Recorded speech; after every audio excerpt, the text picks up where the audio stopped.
breves instantes, por respeto a ustedes, pues vamos a comenzar nuestra actividad. Superamos los 100 en este momento, pues me reportan el sistema 107 participantes, y me parece que es tiempo más que suficiente para poder iniciar nuestra actividad. Así es que un saludo cordial a todos, bienvenidos y bienvenidas sean. Vamos a dar continuidad al tema que habíamos comenzado la sesión anterior, referido con las fuentes referenciales del derecho. Así es que sin más, pues comencemos a platicar. El tema nos presenta básicamente un punto que estábamos por iniciar el desarrollo en esta sesión y para el cual están convocados ustedes. Y vamos a platicar de la clasificación de las fuentes denominadas referenciales. Bueno, entonces vamos a vamos a ampliar la pantalla, recordando de que este tipo de fuentes básicamente tienen un carácter auxiliar, son indirectas y por lo tanto se dijo que eran coadyuvantes en el proceso de creación de las normas jurídicas.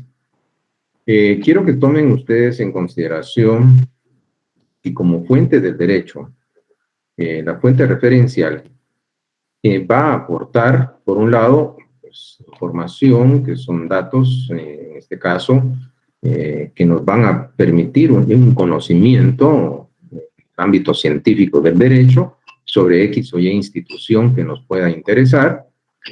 Por otro lado, pues también nos puede proporcionar antecedentes legislativos en donde estos cuerpos o textos legales, algunos de estos estarán derogados, esto es, ya no tienen vigencia, y otros están simultáneamente vigentes y que están presentes en ese momento, regulando la vida cotidiana o diaria de los países a los que los mismos se refieran.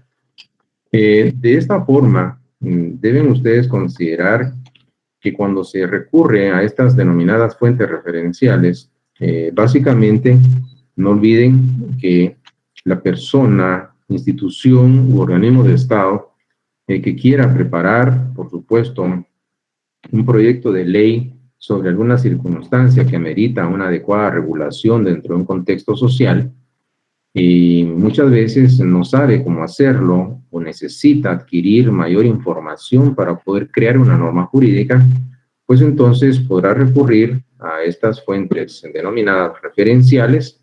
En la primera, que es la doctrina, para establecer cuál es la opinión versada, autorizada de los especialistas, de los estudiosos del derecho sobre alguna materia que le interese, ser, en este caso, adquirir un conocimiento que le permita tener una mejor perspectiva y una mejor visión de la temática a la que se refiere. Pero también podría ser que lo que estuvo legislado y aparece en leyes que ya no están vigentes, puede encontrar, porque muchas veces ocurre que hay normas jurídicas plasmadas en leyes que ya no están vigentes y que tienen un muy buen contenido que podría utilizarse para poder crear una norma jurídica. O podría ser de que opte por generar un estudio comparativo de, en ese momento histórico, cómo se encuentra regulada esta situación en las demás legislaciones de los estados, en este caso, legislación foránea o extranjera, cómo lo regulan para tener una idea, una noción de cómo podría crear una norma jurídica, acudiendo al estudio comparativo de legislación que sí está vigente. Y por eso se les dice que son fuentes referenciales. Pero vayamos a explicar en este momento pues, cada una de las mismas. Aparece entonces la doctrina. Para el caso de la denominada doctrina, lo que vamos a encontrar básicamente es lo que algunos autores, en este caso pues establezcamos un criterio que nos postula un jurista argentino, que es Villamil.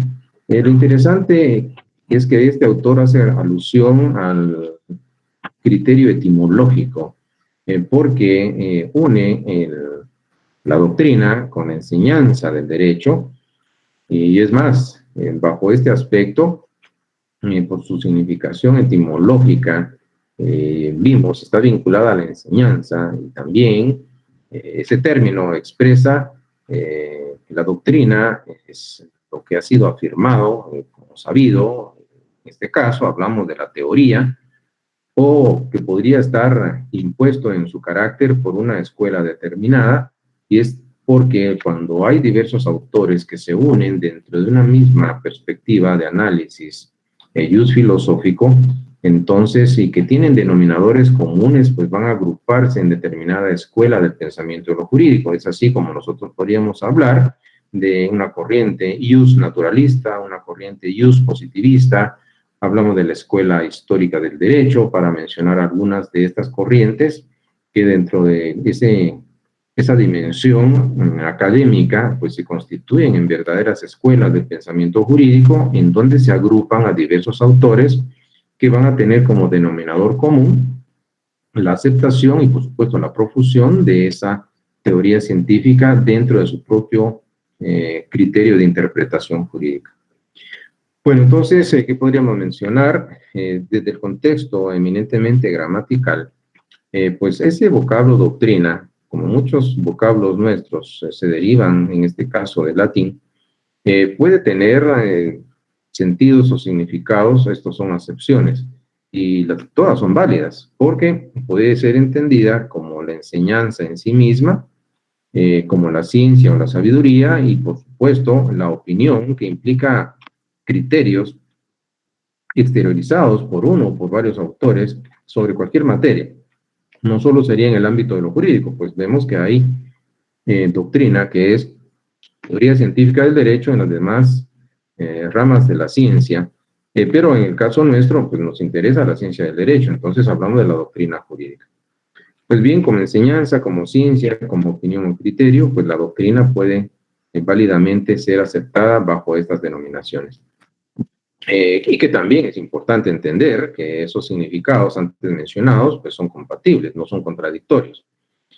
Entonces, ir entendiendo por doctrina pues esa opinión, ese criterio, que ha sido vertido, por supuesto, por varios autores en cualquier materia. A nosotros nos interesa la materia jurídica, por supuesto, y que se les considera como la sabiduría de la ciencia del derecho. Hablamos de la ciencia de lo jurídico, y están, en este caso, esos autores en la aptitud, esto es la capacidad de proporcionar una enseñanza para una adecuada instrucción de quienes quieren conocer, y esto es interesante, de una manera, pues puede ser superficial o profunda el derecho.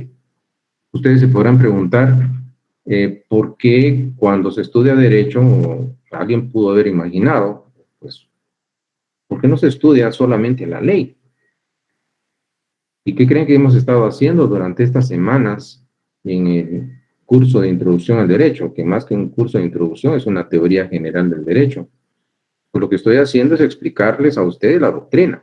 Les estoy hablando, obviamente, de la teoría científica del derecho, para que ustedes se den cuenta que para tener una comprensión profunda del derecho no solo es el estudio de esa expresión formal que el mismo tiene dentro de un contexto societario que va a ser la ley, sino que también hay que estudiar la teoría científica del derecho. Es un marco teórico científico que está plasmado en las diversas obras, en los diversos tratados, en los libros escritos por personas versadas, que son los eruditos en derecho.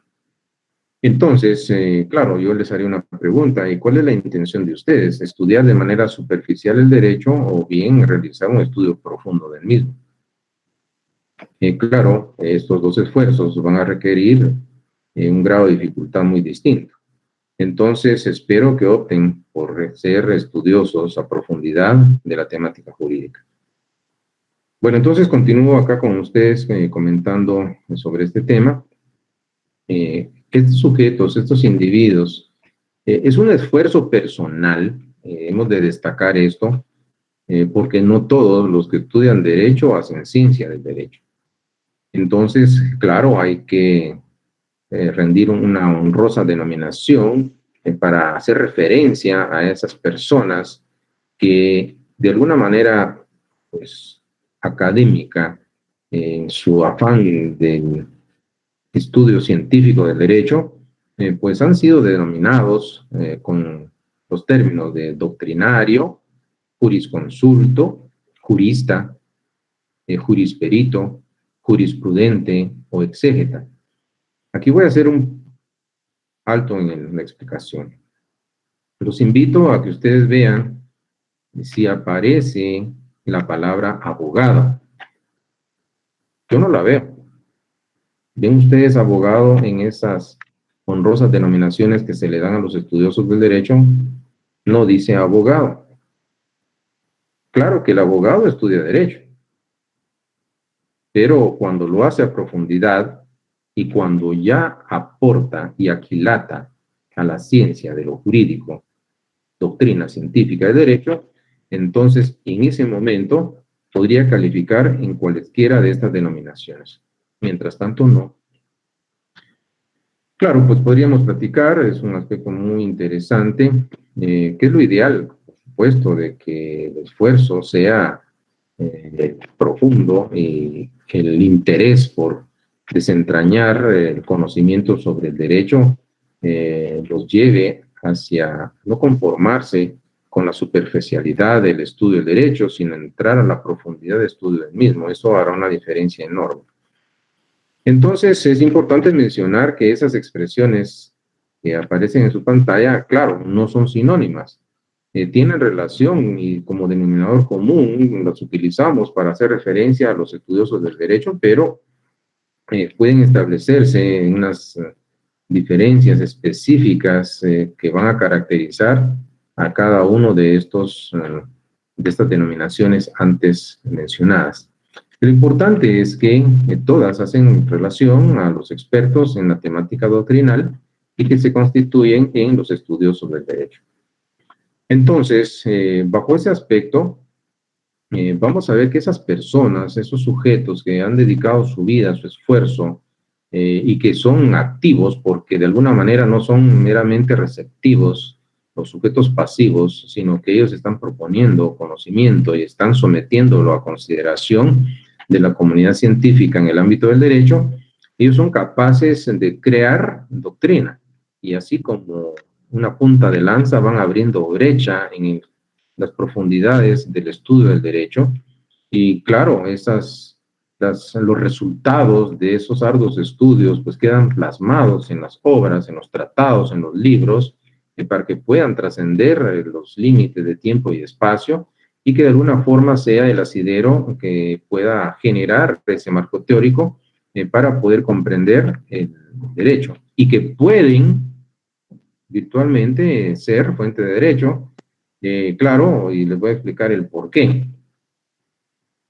Naturalmente esas opiniones son válidas porque tienen un prestigio, claro, ha pasado un tamiz ese conocimiento de lo jurídico y esto hace que sea criterio de personas autorizadas que han aportado un valioso conocimiento a la ciencia del derecho.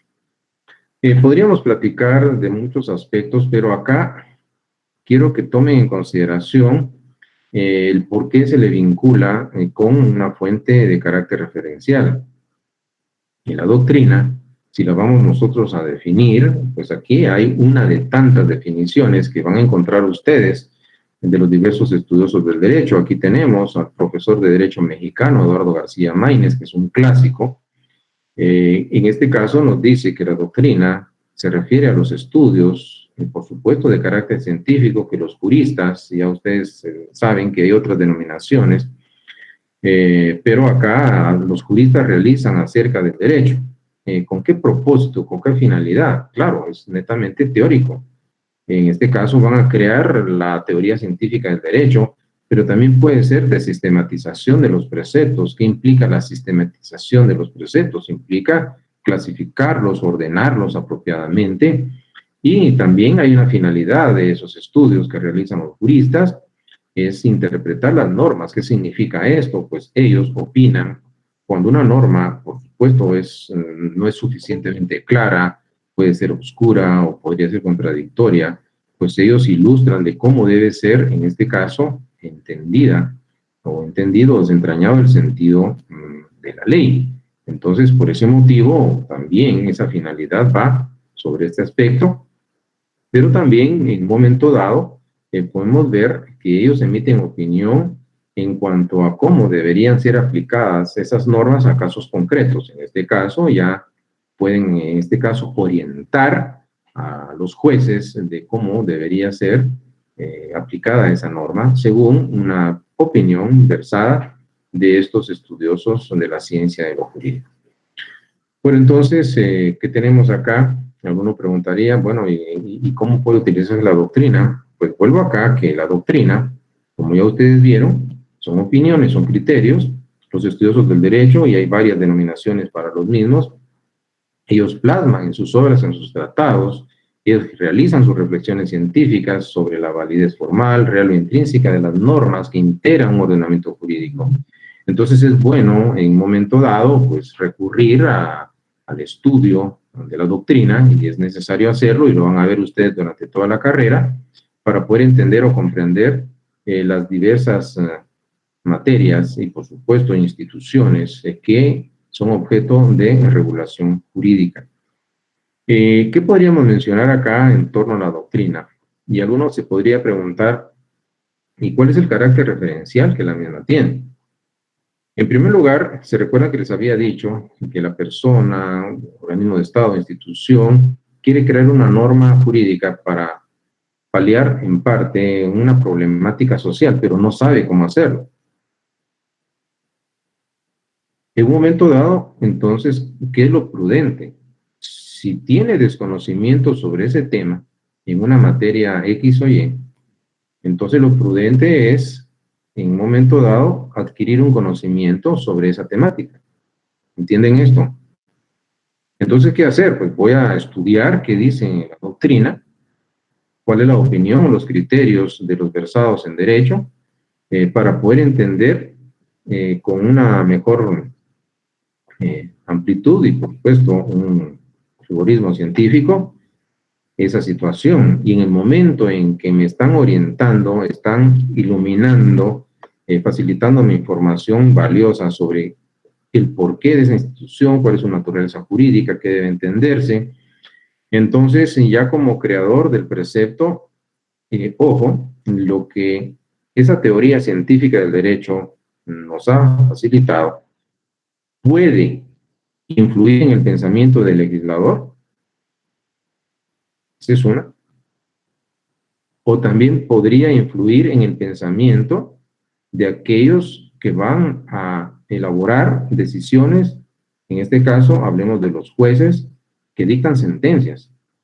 Entonces, por un lado estamos viendo de que el legislador puede quedar ilustrado sobre un tema que desconocía, entonces ya puede tomar los mejores elementos que aportan los doctrinarios y tener ya la posibilidad de crear una norma.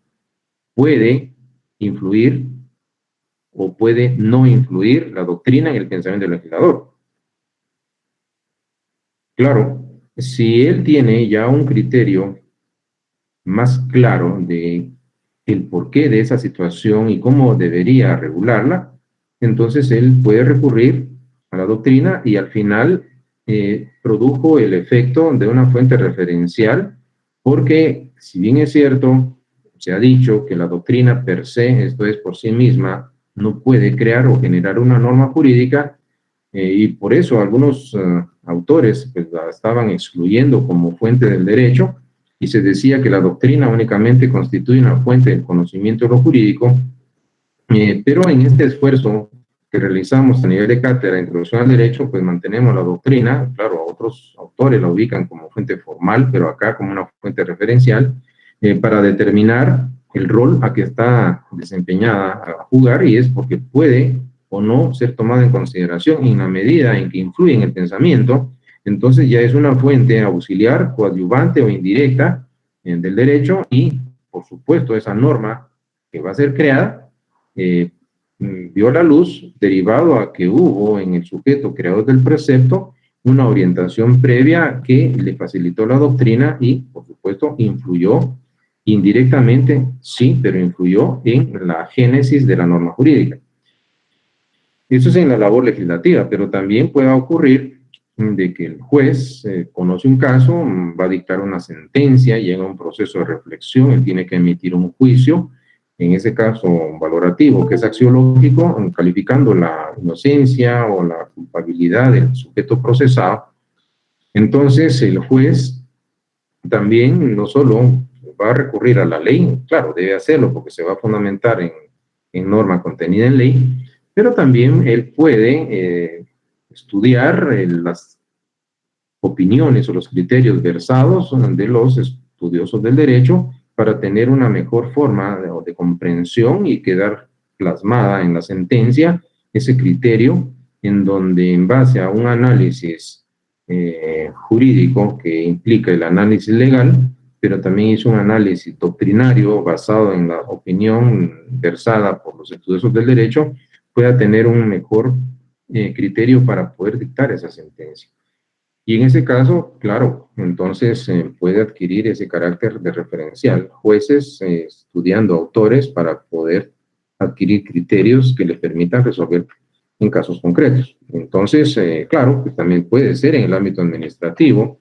Ustedes no me dejarán mentir. Ustedes sabrán que a nivel gubernamental, en los distintos ministerios de Estado, por ejemplo, pues aparecen las asesorías jurídicas o las direcciones jurídicas en donde si lo que se pretende es emitir una resolución administrativa, entonces estos asesores jurídicos, pues claro, pues analizan y estudian la ley, es importante, para emitir una opinión, en un caso dado, por ejemplo, son consultores, son asesores, pero también pueden recurrir a la opinión versada de los juristas, de los estudiosos del derecho, de cómo están plasmados en sus obras o tratados y poder generar o perfilar de una mejor forma esa resolución administrativa. Entonces, es importante establecer que la doctrina pues, puede ejercer influencia en esos niveles. Y aquí mencionamos a nivel jurisdiccional, a nivel legislativo y aquí, por supuesto, ya a nivel administrativo en el ámbito de la administración pública, como un ejemplo. ¿Qué tendríamos que mencionar? Claro, pues entonces, esa sería la doctrina. Tendríamos otra categoría de fuente referencial y es la que aparece en pantalla y que vamos a explicar a continuación referente a las fuentes históricas.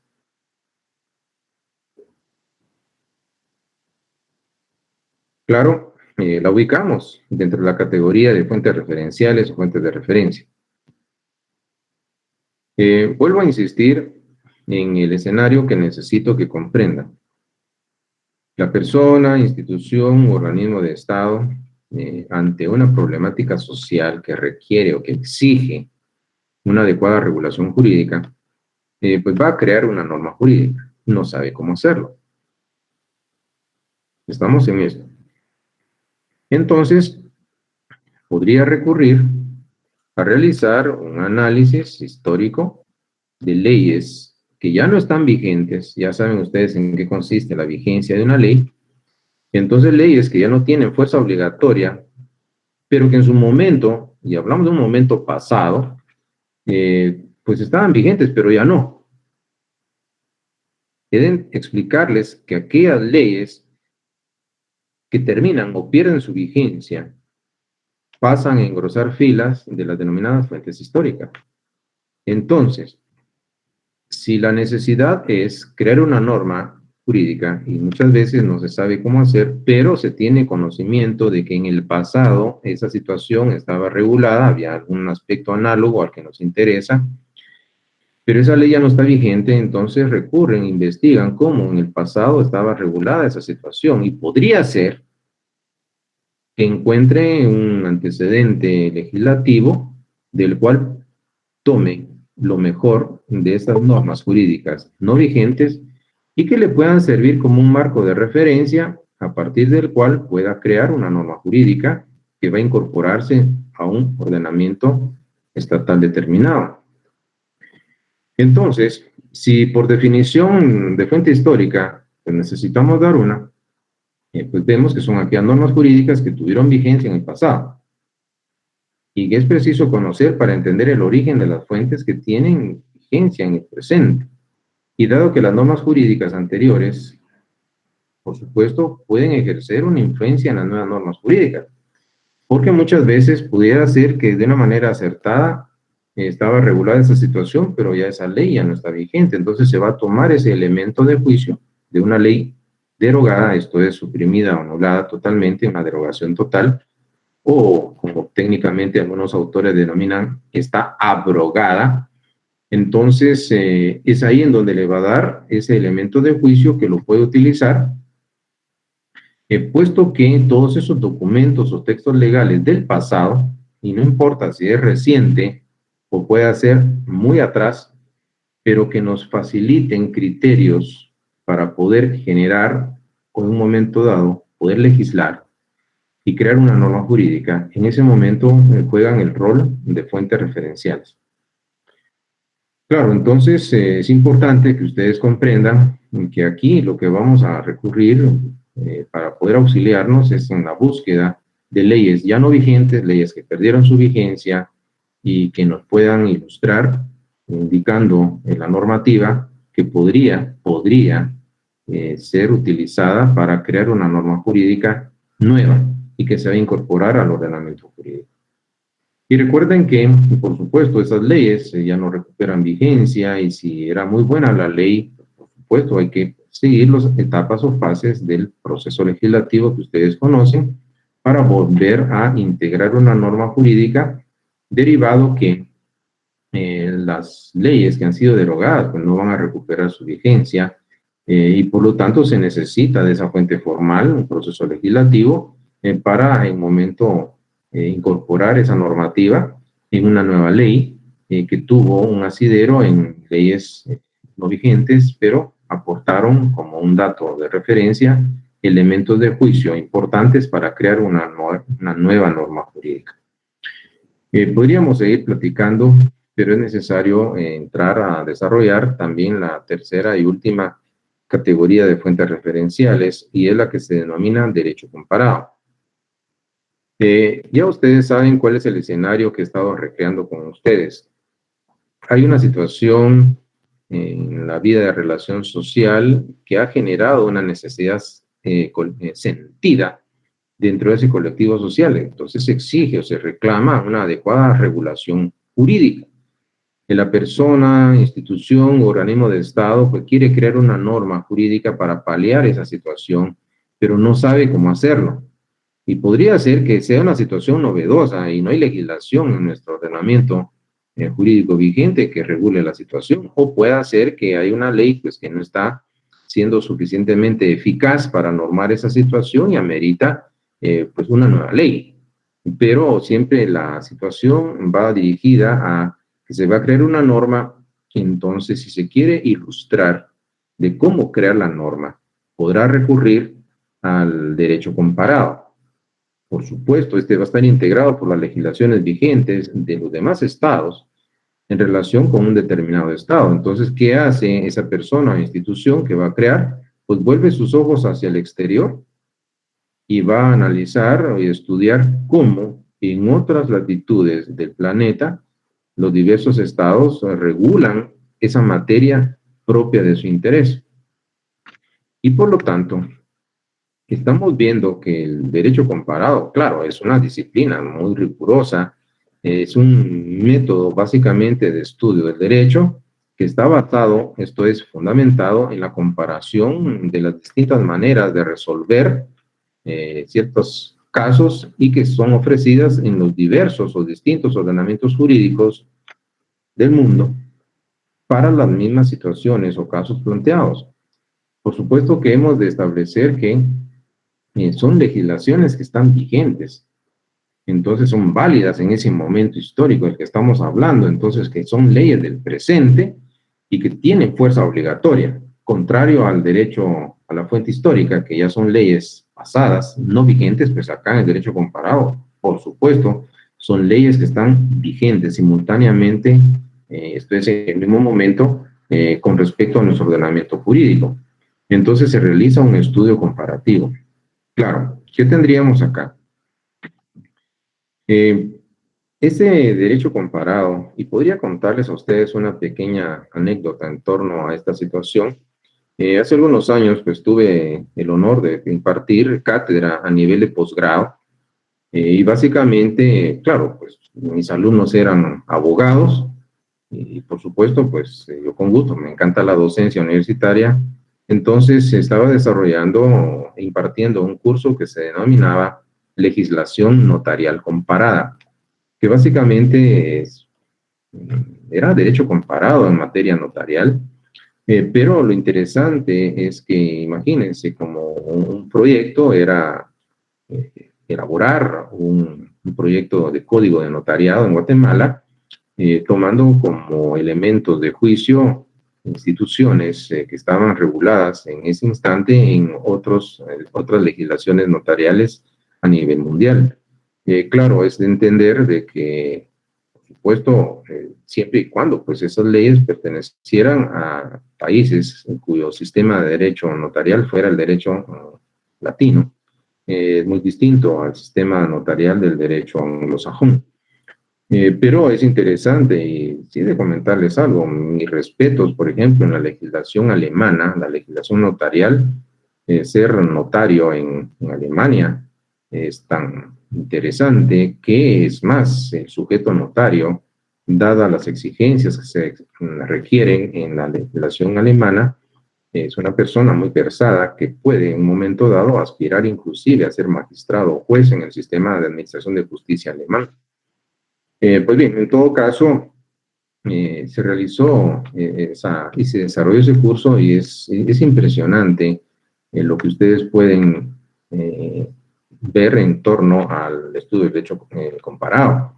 Pero el grado de dificultad, por supuesto, es interesante porque imagínense, si muchas veces se vuelve difícil entender el propio ordenamiento jurídico, pues acá ya lo que tenemos que hacer es elevar nuestra percepción y nuestra capacidad de análisis, de síntesis, nuestro razonamiento lógico, porque estamos realizando ya análisis comparativos de legislación extranjera, comparada con la legislación nuestra. Entonces, tan solo se los comento para que se den cuenta de que es una herramienta muy valiosa, muy importante.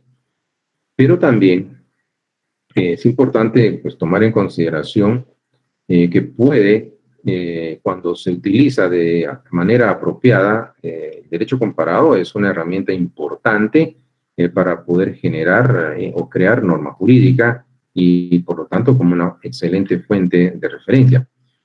Pero cuando se le da un buen uso. Pero podría cometerse el error de que se vayan a transcribir o literalmente copiar leyes extranjeras y quererlas aplicar al contexto del derecho nacional. Cuando se hace de esa manera, que es irreflexiva y precipitada, por supuesto, el resultado es desastroso. Porque ustedes saben que en un momento dado, pues cada país pues tiene su propia cultura, tiene su idiosincrasia.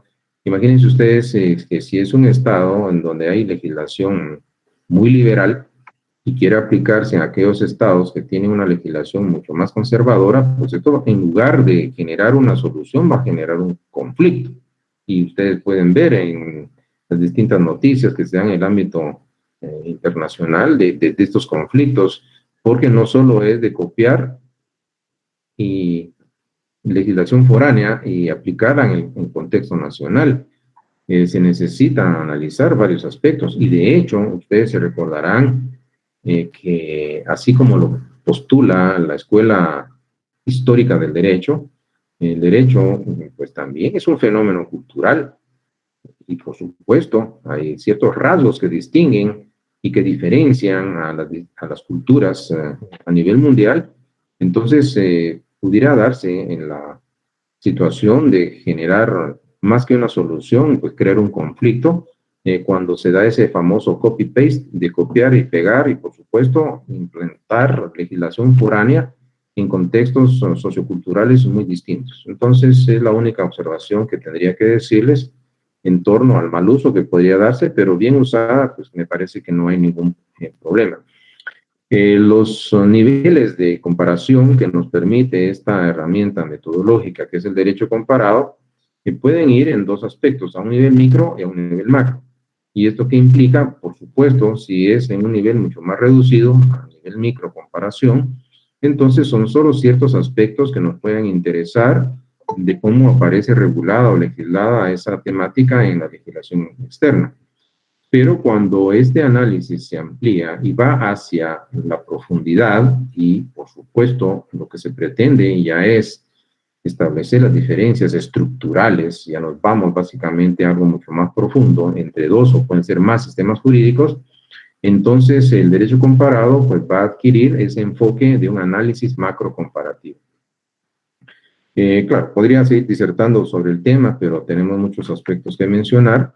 Lo interesante, básicamente, y es para ir terminando las fuentes del derecho, es recordarles que tenemos por un lado la fuente histórica y por otro lado el derecho comparado.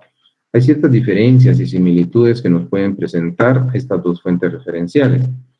Si bien es cierto, en las fuentes históricas se realiza un estudio, pero es histórico, esto es del pasado, de ordenamientos jurídicos y de distintos ordenamientos jurídicos.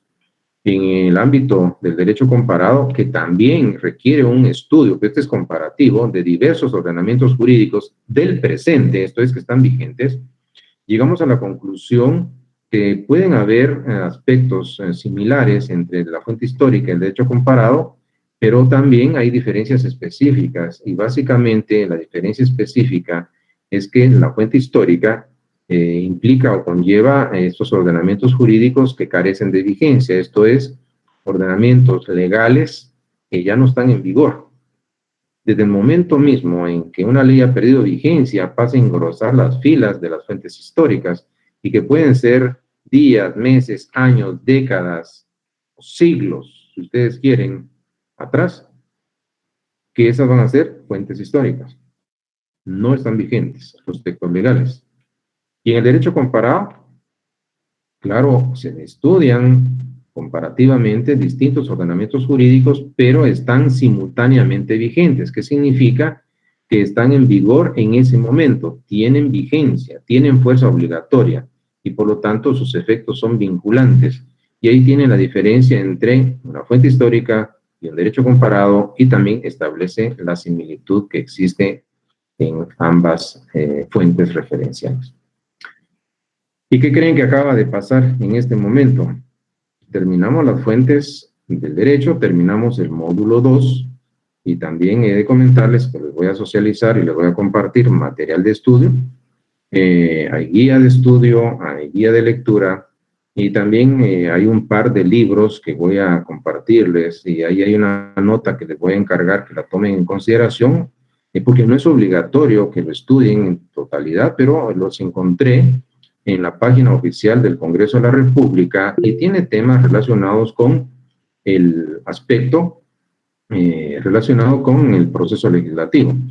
Entonces, ¿qué nos queda? Esas obras son solo como un aporte que se los di y no vayan a complicarse la existencia estudiándolo todo, pero pueden hacer una revisión a algunos temas que les podrían servir.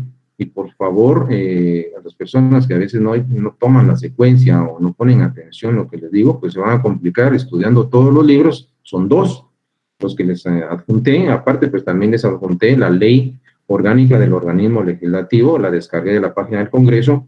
Entonces, en donde hay una guía de lectura sugerida, que no es obligatoria de esa ley, entonces ustedes van a seguir las instrucciones y claro, pues hay material de estudio, hay un momento dado en guías que les puedan servir para aquilatar el tema de las fuentes del derecho. Bueno, pero para no agobiarlos más, voy a continuar porque tenemos ahora el próximo módulo que es el que se refiere o se relaciona con las acepciones de la palabra derecho. Al finalizar, pues vamos a ver sus comentarios, sus preguntas. Entonces, partamos de en esta nueva temática.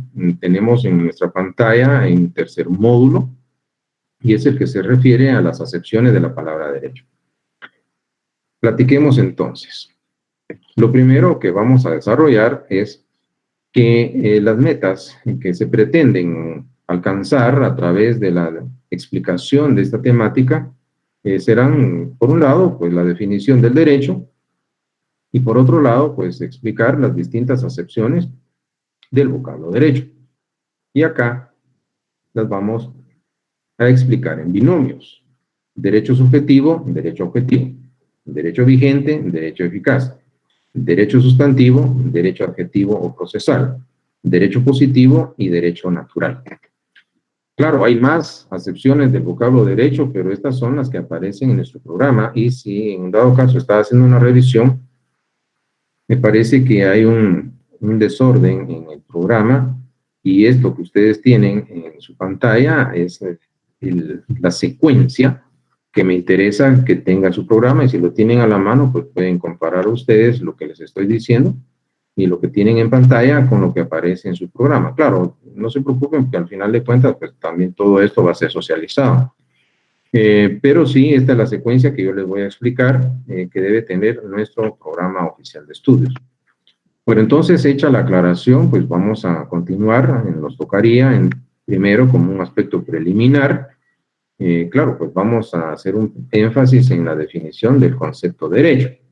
Y vamos a concentrar nuestra atención y, por supuesto, nuestras reflexiones académicas con respecto a algunas de las principales acepciones de la palabra derecho.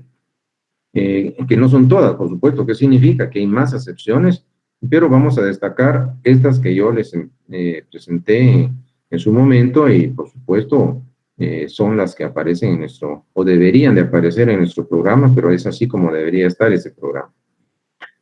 Entonces, veamos. Lo primero, ¿qué es una acepción? Vamos a partir de esta primera palabra.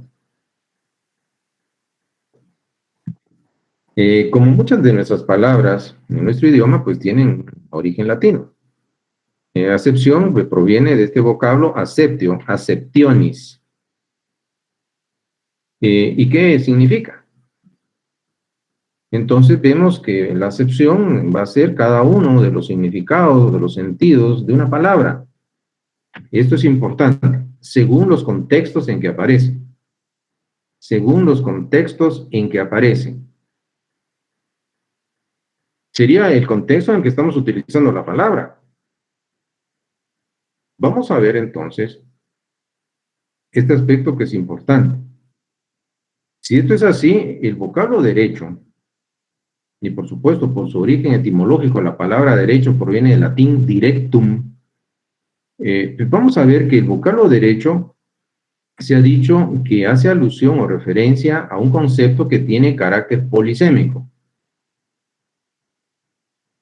Entonces, este aspecto implica el carácter polisémico de que esa palabra derecho va a adquirir distintas acepciones, sentidos o significados.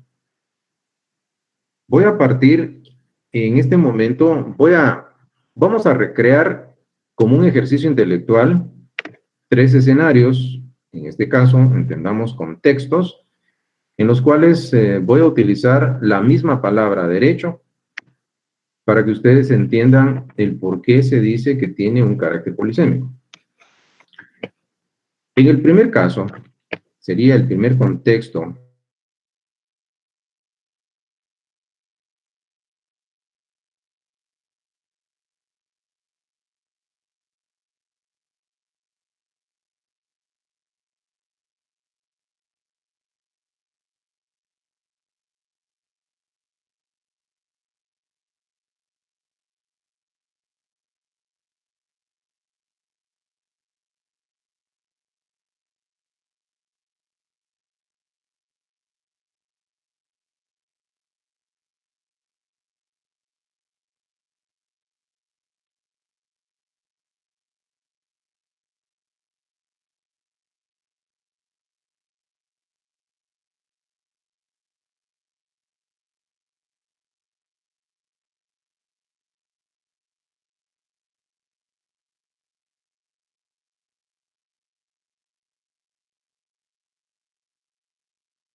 Solo quisiera confirmar si están presentes ustedes. Hubo un aspecto de bajón de energía eléctrica y que afectó a esta asistencia. Pero les pregunto, mis amigos, si están todavía ustedes en el aire.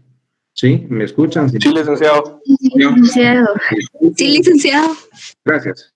Bueno, disculpen que me tocó en este momento a mí este problema, pero vamos a continuar. Bueno, gracias, ya tenemos sus reportes muy propios, entonces vuelvo con ustedes en lo que estábamos. Trabajemos entonces, gracias por su información. Bueno, vuelvo acá, vamos a dejar. Bueno, estábamos entonces platicando del carácter polisémico. Vamos a generar básicamente 3 escenarios, repitiendo este aspecto. El vocablo derecho tiene carácter polisémico, tiene diversos sentidos, acepciones o significados. En un primer escenario, podríamos decir, quiero que escuchen, voy a utilizar la palabra derecho, una misma palabra, para hacer referencia básicamente a lo siguiente. En este caso, establezcamos básicamente esta situación. Cuando nosotros desarrollamos el escenario que me interesa que comprendan, sería el relacionado con un caso. Y podría ser que Edgar y Ramón celebren un contrato de arrendamiento de inmueble. Aparece regulado en nuestro Código Civil en el artículo 1880. Este nos dice, claro, el contrato de arrendamiento es un contrato típico, pues significa que está debidamente nominado y aparece en nuestra legislación civil, pero es un contrato de cesión de derechos de uso. El 1880 de nuestro Código Civil nos dice que por el contrato de arrendamiento, un sujeto al que vamos a denominar arrendante o arrendador cede el uso o goce de un bien mueble no fungible. Esto significa que no es consumible o deteriorable por su uso, o de un bien inmueble a otro sujeto, en este caso denominado arrendatario, quien se obliga a pagar por dicho uso. El Código Civil dice un determinado precio, pero vamos a hablar de una renta. Bueno, entonces resulta que Edgar y Ramón celebraron un contrato de arrendamiento. Edgar es el propietario de la casa de habitación y por lo tanto tiene la categoría de arrendante o arrendador. Y Ramón, por supuesto, va a ser el que está alquilando ese inmueble y va a tener la calidad de arrendatario. En este caso va a ser el inquilino. Entonces, acude en la fecha de pago, llega Edgar a la vivienda de Ramón y le dice, vengo a que me pague la renta. Por supuesto, les comento, son 14 meses de renta los que le deben y le exijo que me pague porque es mi derecho. Primer escenario es un contexto en donde se está utilizando la palabra derecho. El otro escenario, en un caso de impacto a nivel nacional, un tribunal de sentencia dicta una sentencia condenatoria a los sujetos que han sido implicados y por supuesto fueron procesados, incoados y sometidos al debido proceso, y hay una sentencia condenatoria. Entonces vemos bajo este aspecto de que aparece en titular de prensa, medio de comunicación escrito, pues se dice la sentencia condenatoria dictada por el juez X en el caso tal fue apegada o estuvo conforme a derecho. Ese es el segundo escenario, es el segundo contexto donde estamos utilizando la misma palabra derecho. El tercer escenario, que es el tercer contexto donde vamos a utilizar la palabra derecho, sería el impacto que pueda tener esa sentencia en la población y por supuesto se exigía y había un clamor popular de aplicación de justicia. Y algunas personas o instituciones se pronuncian y establecen, volvemos a creer en la justicia. Volvemos a creer en el derecho. Recuperamos nuestra confianza en el sistema de derecho guatemalteco. En ese caso, están utilizando la palabra derecho en una acepción de carácter axiológico, puesto que se están refiriendo al derecho como un valor. Y así nosotros podríamos ver entonces que en esos 3 escenarios, en el caso de Ramón con Edgar, pues está entendido el derecho como facultad subjetiva. Esto es una autorización En el caso de la sentencia dictada conforme o apegada a derecho, hablamos del derecho como sinónimo de norma, y en el caso de la credibilidad en el sistema de derecho guatemalteco, que se recupera la confianza en el derecho nuestro, pues básicamente se está haciendo relación a un significado axiológico de derecho para identificarlo como un valor, y en este caso hablamos de la justicia. Es la misma palabra que puede adquirir, dependiendo del contexto en el que se esté utilizando, sentidos o significados diferentes o distintos, y es por eso que se ha dicho que el vocablo derecho tiene un carácter polisémico. Posteriormente les voy a mencionar, no todas, por supuesto, porque son varias, pero las principales acepciones, sentidos o significados de este término. Pero primero vamos a definir el contexto de lo que es el derecho. Y acá, básicamente, pues vamos a platicar de una de tantas definiciones de lo que es el derecho. Les voy a compartir y les voy a explicar. Hay cientos, por no decir miles, de definiciones del concepto de derecho. Pero esta es de un autor nacional, un jurista, en el caso del licenciado Romeo Alvarado Polanco. Él, por supuesto, propone una definición del concepto de derecho y es la que ustedes tienen en pantalla. Si ustedes quisieran realizar, por ejemplo, alguna actividad extra aula que podría ser en el Internet, pues ubicar definiciones del concepto de derecho, pues van a aparecer cientos, por no decir miles de definiciones del derecho, pero la mayoría de los autores van a definir al derecho como un conjunto de normas. Me parece interesante que en el caso del licenciado Romeo Alvarado Polanco, cuando define al derecho, pues nos dice que es un sistema coactivo de normas generadoras de autorizaciones y deberes, y que tiene por objeto ordenar, de cierto modo, la conducta de los hombres dentro de las relaciones sociales que establecen, tendientes a la satisfacción de sus necesidades en una organización estatal determinada, con el fin de mantener dicha organización y lograr la realización de los intereses a ella inherentes. Más importante que aprenderse de memoria esta definición es comprenderla. Entonces vamos a realizar un análisis de esta definición para que ustedes aprendan cómo poder generar un análisis de una definición y poder volver a integrarla mediante esa labor de síntesis que ustedes pues, podrán realizar, y que ese conocimiento quede debidamente comprendido y que por supuesto les permita, si entendieron, la comprensión de ese tema, y por supuesto la memoria pues vendrá sí, solo sí comprendieron el tema, y no hagan el esfuerzo al revés, que primero memoricen sin comprender, porque ese es un problema serio. Entonces, veamos el porqué de esta definición. Claro, vamos a ir terminando también. En primer lugar, hay que preguntarse por qué el derecho es un sistema. Entonces, si ustedes se dan cuenta, la primera palabra que aparece en la definición, entonces la pregunta obligada es ¿por qué el derecho es un sistema? Voy a realizar un ejercicio, pues claro, vamos a tratar de hacerlo a distancia, de manera virtual, pero anteriormente lo hacíamos en el salón de clase. Y les decía a los alumnos, pues yo le pedía favor al alumno que estuviese cerca del interruptor de la luz, pues le pedía favor que me encendiera y me apagara las 20 lámparas que teníamos en el techo. Él las apagaba y las volvía a encender, y él se encontraba a una distancia de unos 15 metros, por supuesto, de donde yo me encontraba, y esta lámpara que yo tenía sobre mi cabeza básicamente se encendía y se apagaba. Y la pregunta era, ¿por qué ocurre esto?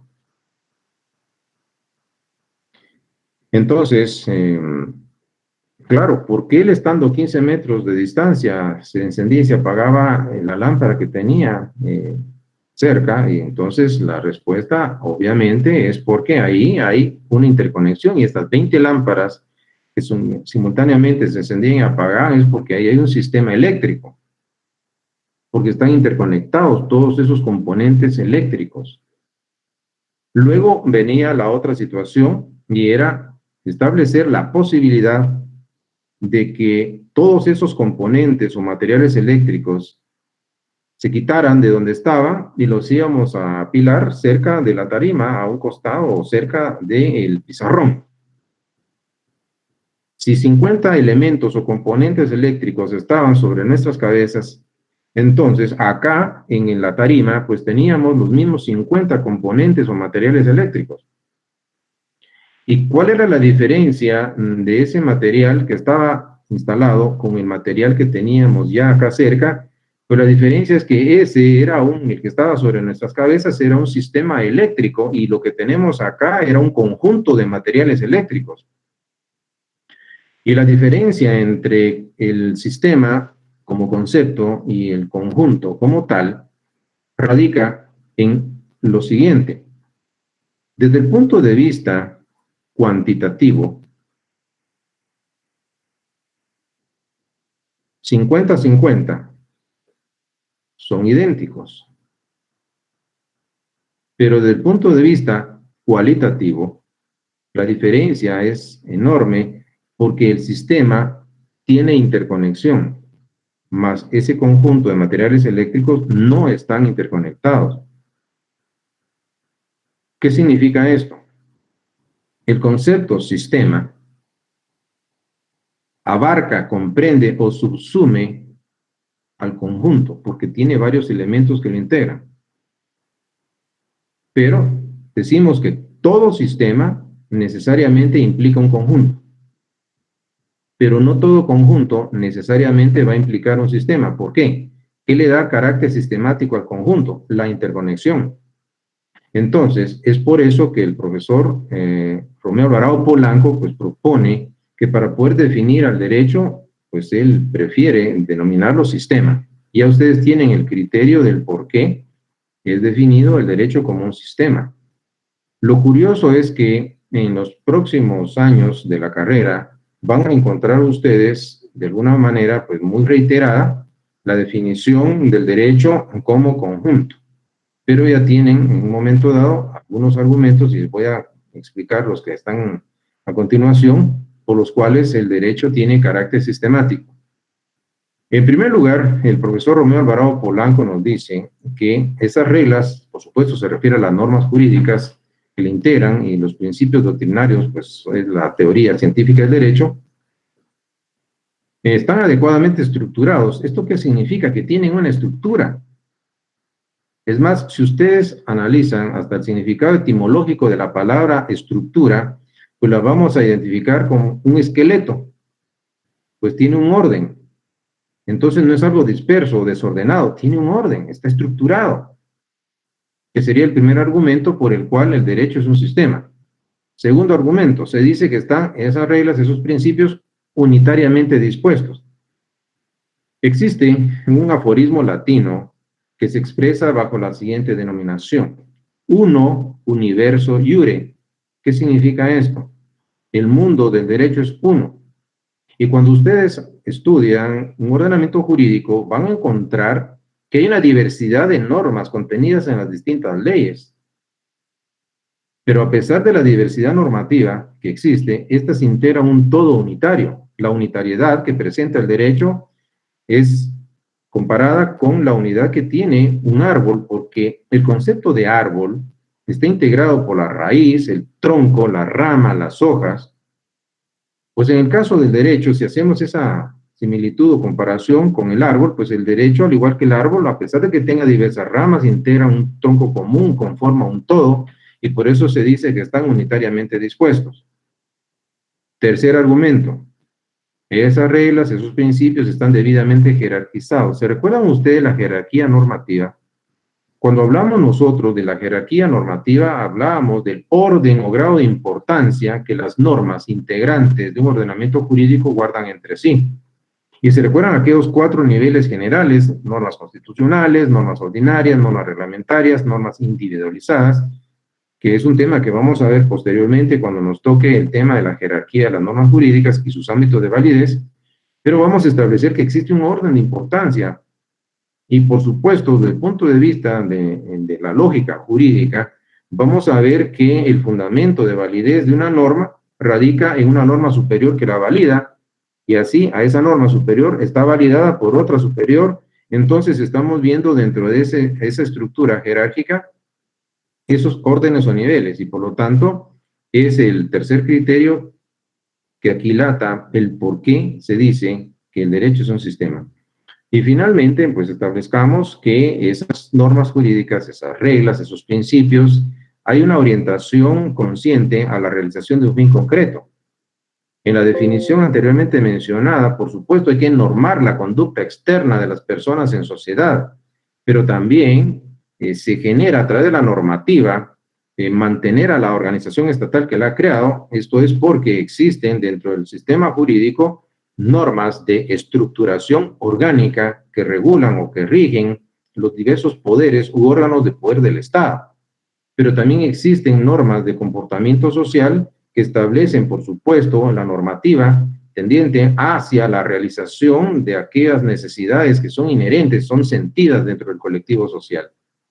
Y por lo tanto, estamos concluyendo en esta sesión el por qué el derecho es un sistema. ¿Qué me interesa? Que el día de mañana que ustedes tengan que explicar por qué el derecho tiene carácter sistemático, entonces estos son los 4 criterios por los cuales el profesor Romeo Alvarado Polanco argumenta de por qué el derecho tiene un sistema.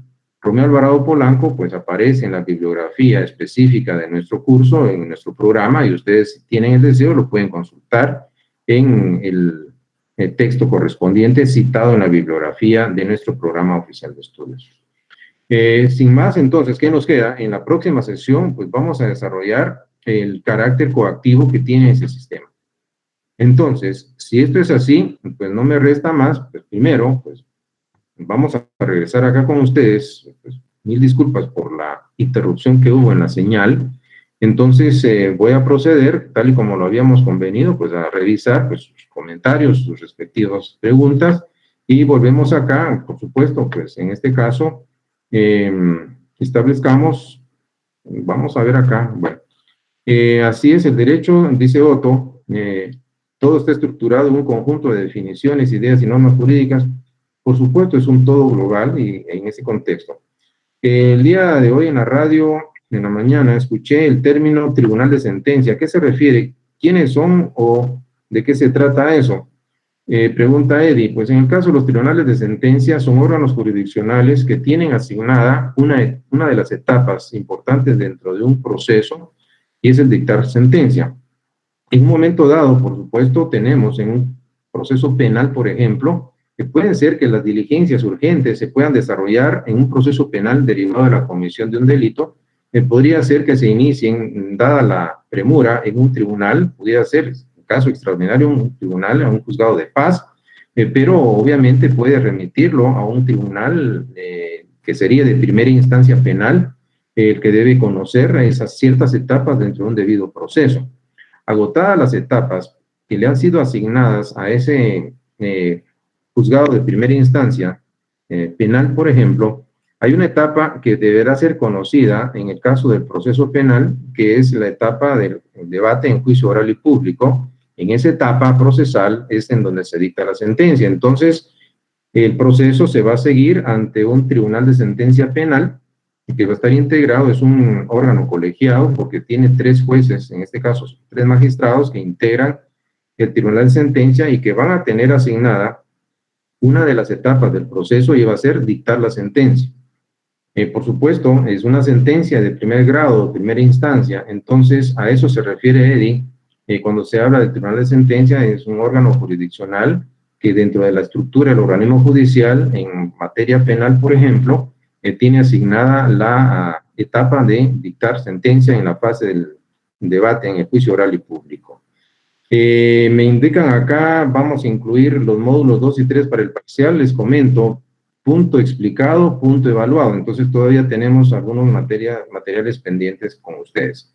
Sin más, mis amigos y amigas, pues me parece de que estamos ya sobre tiempo. Mil disculpas por la interrupción del corte de energía, pues es algo ajeno a mi voluntad. Gracias por haber permanecido en la sesión virtual, y pues en una próxima oportunidad nos vamos a seguir viendo, y voy a estar socializando prontamente pues los materiales relacionados con el módulo 2, y vamos a obviamente a dar inicio y terminar en el próximo módulo, el módulo 3. Sin más, pues la clase ha terminado. Gracias por su atención y nos vemos hasta la próxima. Feliz tarde a todos. Gracias, Feliz licenciado. tarde, licenciado.